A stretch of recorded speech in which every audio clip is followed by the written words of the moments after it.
জুলাই আগস্টে যে আন্দোলন শুরু হয়েছে তা রাষ্ট্র পুনর্গঠন ও সংস্কার না হওয়া পর্যন্ত চলবে বলে মন্তব্য করেছেন বৈষম্য বিরোধী ছাত্র আন্দোলনের কেন্দ্রীয় সমন্বয়ক হাসনাত আব্দুল্লাহ। বিকেলে খাগড়াছড়ি টাউন হলে বৈষম্য বিরোধী ছাত্র আন্দোলনের উদ্যোগে আয়োজিত ছাত্র নাগরিক মতবিনিময় সভায় একথা বলেন তিনি।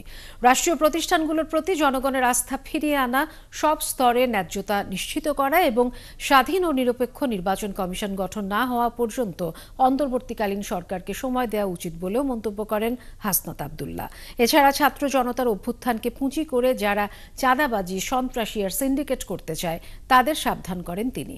সভায় চট্টগ্রামের সমন্বয়ক খান তালাত মাহমুদ রাফি সহ কেন্দ্রীয় নেতৃবৃন্দ উপস্থিত ছিলেন।